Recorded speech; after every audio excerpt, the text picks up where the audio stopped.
கர்த்தருடைய பரிசுத்தமான நாம மகிமைப்படுவதாக. ஆசீர்வாதமான ஒரு நல்ல காலவெளியிலேயும் அனுதினமன்னா என்ற வேத தியானத்தினால் உங்களை சந்திப்பதில் மிகுந்த சந்தோஷம். கிருபையாய் கர்த்தர் கூட்டி கொடுத்த ஒரு நாளுக்காக நன்றி சொல்வோம். ஆகஸ்ட் மாதம் 27ஆம் தேதி இந்த காலவெளியிலேயும் ஆண்டுடைய வார்த்தையை நாம் கவனிப்போம். நீதிமொழிகள் 27:10. உன் சிநேகிதரையும் உன் தகப்பனுடைய சிநேகிதரையும் விட்டுவிடாதே. உன் ஆபத்து காலத்தில் உன் சகோதரன் வீட்டுக்கு போகாதே. தூரத்தில் உள்ள சகோதரனிலும் சமீபத்தில் உள்ள அயலானே வாசி. இந்த வசனத்தை நாம் வாசிக்கும் பொழுது விட்டுவிடாதே, போகாதே என்ற 2 கட்டளையை நாம் இந்த வசனத்தில் வாசிக்கிறோம். இதை தாண்டி இன்னொரு வார்த்தை இருக்குது பாருங்க.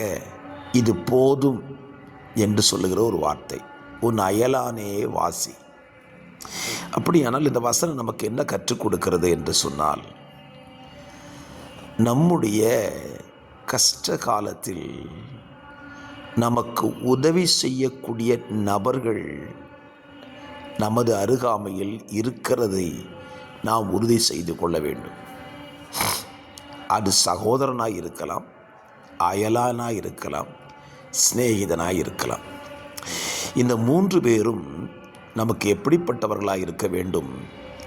நம்முடைய கஷ்ட நேரத்தில், ஆபத்து நேரத்தில் நமக்கு உதவுகிற உறவுகளாய் இருக்க வேண்டும். பல நேரத்தில் நம்முடைய உறவுகள் எப்படி மாறிவிடுகின்றன என்றால், நம்முடைய கஷ்டத்தில் உதவாத நிலைக்கு அவர்கள் சென்று விடுகிறார்கள்.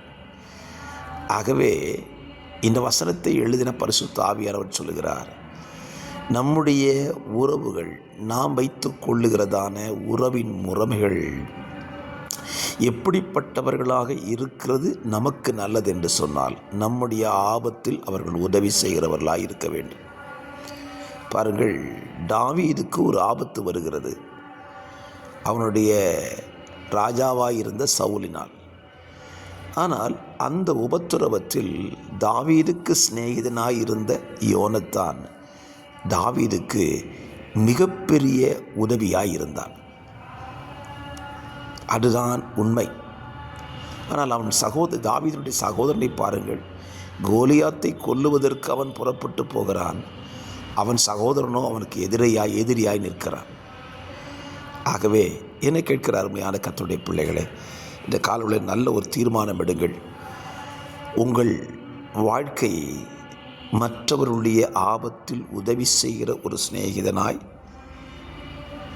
ஒரு சகோதரனாய், ஒரு அயலானாய் உங்களை இந்த நாளிலே மாற்றிக்கொள்ளுங்கள். அப்பொழுது உங்களுடைய வாழ்க்கையில் மிகுந்த சந்தோஷத்தை நீங்களும் அனுபவிக்கலாம்.